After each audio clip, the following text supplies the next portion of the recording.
2036 तक 100 साल होते होता है तब आत्मा शरीर अच्छा रहता है। आत्मा पावरफुल बन जाएगी उस समय, और शरीर तो पूरे लुंजुम पुंजुम भज गोविंदम हो जाएंगे। शरीर रहता है फिर भी है 100 साल शरीर रहता है क्या? शरीर तो कोई कोई के रहेंगे 150 साल से भी ऊपर। जो योगी होंगे, जो 4.5 लाख फर्स्ट क्लास सूर्यवंशी योगी होंगे, उनकी सबसे ज्यादा लंबी आयु होगी या थोड़ी आयु होगी? ये तो एवरेज एज बताई है, औसत आयु। सतयुग के अंत में सबकी 150 वर्ष आयु नहीं होगी, 125 वर्ष आयु भी रह जाएगी वहां पर। और सतयुग के आदि में 150 वर्ष से ऊपर भी होगी, लेकिन किसकी होगी? सूर्यवंशियों की होगी। तो आप तो सन 2036 तक का ही हिसाब लगा रहे हैं। यहाँ तो ऐसी आत्माएं भी होंगी जो इसी शरीर से 2036 के बाद भी लंबे समय तक वर्षों पार्ट बजाएंगी। शरीर रहेगा, फिर ये शरीर लुंजुम पुंजुम नहीं रहेगा, है? फ्रीज में आकर के कैसा हो जाएगा? फर्स्ट क्लास शरीर हो जाएगा, है? और बाबा आज के मुरली में बताए हैं कि तुम्हारी तो है गॉडली सर्विस, तुम्हारी तो है गॉडली सर्विस, तुम्हारी है गॉडली सर्विस। तो ये ओनली हाँ, आगे ओनली बोला है, ओनली शब्द लगाया है। हाँ बोला है। हाँ। और ये बताया है आज की मुरली में कि ये डॉगली सर्विस भी करते हैं। हाँ, दुनिया वाले जो है। हाँ, तो दुनिया यहाँ भी, हाँ यहाँ हम ज्ञान अपने करते हैं, ब्राह्मण की दुनिया में भी। तो परिवार की जिम्मेदारी निभाने के लिए कर सकते हैं। तुम्हारा परिवार है कौन सा? तुम दो गले हो कि एक गले हो?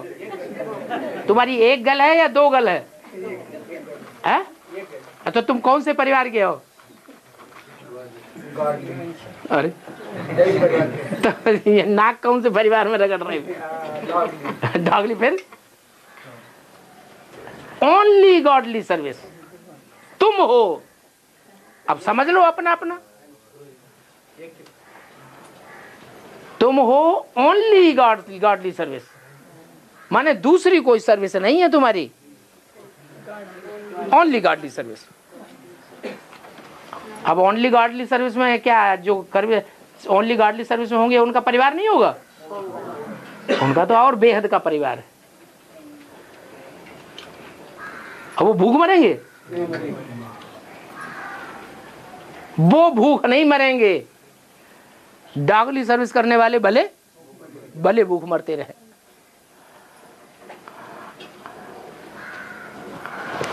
और बाबा ने वार्तालाप में क्लियर किया है कि जो डॉगली सर्विस करेंगे सर्विस भी है। बाबा ने तो कहा भले डॉगली सर्विस करो, भल शब्द लगा दिया।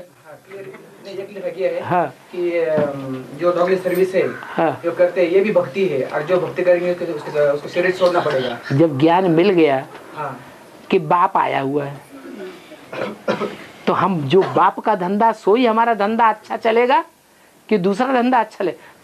डॉक्टर का बच्चा हो, वैद्य का बच्चा हो, वैद्य के घर में जन्म लिया, वहीं पला, वहीं बड़ा हुआ, तो वैदिक का कर्म डॉक्टर का कर्म अच्छा करेगा या मेहतर का कर्म अच्छा करेगा? वैदिक का कर्म उसे ऑटोमेटिक उसकी बुद्धि में समा जाएगा, उसे सहज हो जाएगा। तो हम किस बाप के बच्चे हैं? गॉड के बच्चे हैं। तो हमारा धंधा क्या होना चाहिए? जो बाप का धंधा, सो हम बच्चों का धंधा।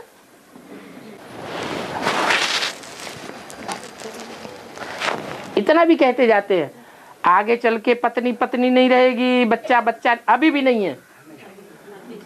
अभी भी देखने में आता है, पत्नी नहीं रहती है, पति नहीं रहता है, बाप नहीं रहता है, बच्चा नहीं रहता है, भाई नहीं रहता है। सारे संबंध दुनिया के सब झूठे होते जा रहे हैं, तो भी नाक रगड़े पड़े।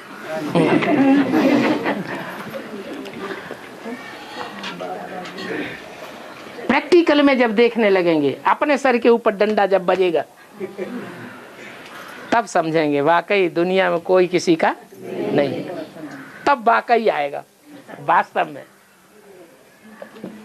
फिर तो टू लेट हो जाएगा। हाँ बाबा, अष्टदेवों में धर्मराज काशी को कह सकते हैं? अष्टदेवों में धर्मराज काशी को कह सकते, धर्मराज काशी को कह सकते हैं। धर्मराज काशी को कहेंगे? वो इतना बढ़िया पार्ट है, वो किसी को दुख देने का पार्ट बजाएगी है?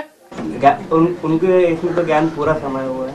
पूरा ज्ञान समझ, जिसमें धर्मराज में पूरा ज्ञान होता है, भैंसे में सवार दिखाया जाता है। काले कलूटा, काला कलूटा तो वैसे ही होता है देखने में, और काय पे पार्ट बजाता है, काय पे सवारी करता है, भैंसे में सवारी करता है, वो सतो प्रधान हो गया। इधर तो चंद्रवंशी से धर्मराज निकलता है ना, ब्रह्मा और जगदम्बा। चंद्रवंशियों से उसके संस्कार बहुत कुछ मिले हुए होंगे, लेकिन चंद्रवंशी नहीं होगा। राजाई जो होती थी, तो राजाई में राजा तो सिर्फ सुनाता था, दंड देता थोड़ा ही था। देता कौन है? चांडाल। उस किस्म की आत्माएं होती हैं, भयंकर पार्ट बजाने वाली। ईश्वरीय नियम के बरखिलाफ एक भी कर्म नहीं करने देगी, न खुद करेगी। रहम नहीं आएगा।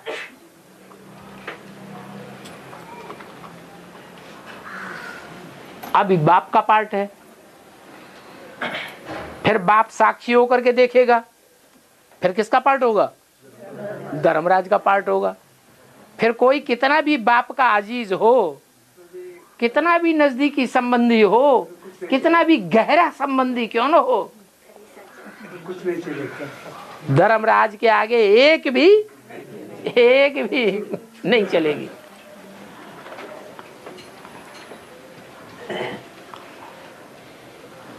और बाबा, ज्ञान की देवी सरस्वती को क्यों कहा है? क्या? ज्ञान की देवी सरस्वती को क्यों कहा है? और मुरली में ओम राधे सरस्वती का क्यों ज्यादा जिक्र आता है? इसीलिए ज्यादा जिक्र आता है कि उन्होंने फाउंडेशन जमाया ब्राह्मण धर्म का। ब्राह्मण न बनते तो देवता बन जाते। नारायण वाली आत्मा अगर ब्राह्मण न बने तो देवता बन जाएगी। तो ब्राह्मण धर्म का फाउंडेशन किसने जमाया है? ओम राधे ने ब्राह्मण धर्म का फाउंडेशन जमाने में सबसे ज्यादा सहयोग दिया ब्रह्मा का। और मनन चिंतन मंथन में भी अव्वल नंबर मम्मा गई। ज्ञान का जो मुख्य पॉइंट है वो मंथन मम्मा ने किया। क्या पॉइंट? कि जैसे आत्मा ज्योति बिंदु है, वैसे परमात्मा बाप भी बिंदु बिंदु आत्माओं का बाप भी कैसा होगा, ये किसी ने नहीं बताया आज तक। कितनी बड़ी बात ईजाद कर दी।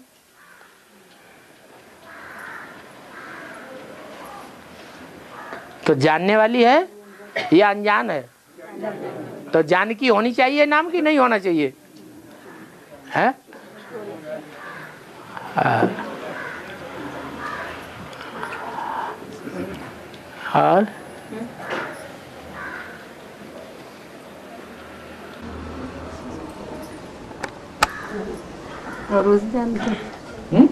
रोज जानकी को बोला जान लेने वालों की नहीं, वो विदेशियों की है जानकी दादी।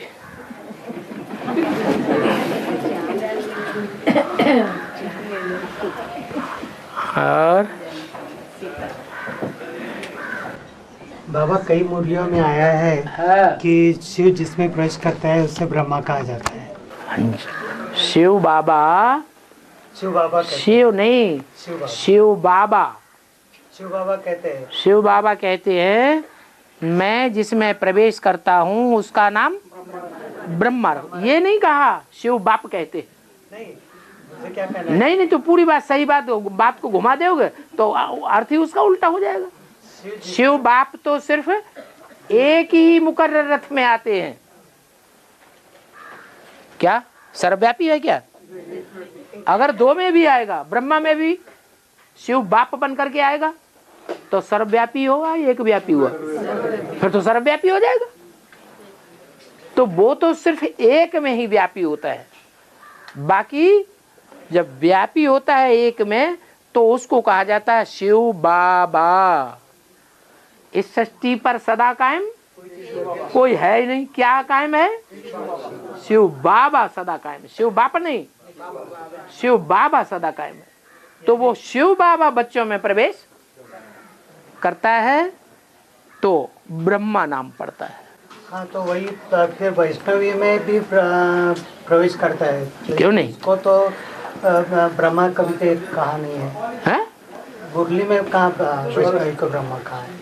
ब्रह्मा कहा नहीं, कहने से ही ब्रह्मा, मुख से बोलने से ही, बोल बोल करने से सब बातें काम में होती है क्या? प्रैक्टिकल जीवन में धारणा अगर हो तो वो बात कायम नहीं होगी। प्रैक्टिकल जीवन की धारणा ही मुख्य बात है, बोल बोल करना मुख्य बात नहीं है। और प्रैक्टिकल जीवन में धारणा जो है वो विष्णु के ही जीवन में है। वो प्रैक्टिकल पार्ट किसने बजाया? शिव बाबा ने बजाया या वो अव्वल नंबर सीता वाली आत्मा ने बजाया? है? फिर 63 जन्म में क्यों नहीं बजा लिया? अगर आत्मा ने दिव्य गुणों की धारणा का पार्ट बजाया तो 63 जन्म भी बजा लेती। 63 जन्म तो नहीं बजाया, तो किसने प्रवेश करके बजाया? शिव बाबा ने प्रवेश करके बजाया। शिव बाबा दिल और दिमाग में प्रवेश कर जाता है। जिससे प्यार होता है ना, वो कहाँ घुस के बैठ जाता है? दिल और दिमाग में घुस के बैठ जाता है। महाकाली का भी यही हिसाब है। क्या? शिव ज्योति बिंदु नहीं प्रवेश करता है उसमें। कौन प्रवेश करता है? शिव बाबा प्रवेश करता है, जिसके साथ उसने जीवन बिताया है। सबसे जास्ती संग का रंग किसने लिया? शिव बाबा के साथ जगदम्बा ने सबसे जास्ती संग का रंग लिया। तो शिव बाबा 108 मनकों में भी प्रवेश करते तो 108 क्या? ये तो सभी ब्रह्मा है। 108 की तो बात छोड़ो, नहीं, वो सभी ब्रह्मा कहने हो। सारी दुनिया में व्यापक हो जाता है उसकी याद। बिंदु को तो सिर्फ याद करने वाली थोड़ी सी आत्माएं हैं जो निराकारी स्टेज में टिकती हैं। अंत में कितनी है? 4.5 लाख ऐसी आत्माएं हैं जो निराकारी स्टेज में टिक जाती हैं। बस बाकी सब साकार को याद करेंगे,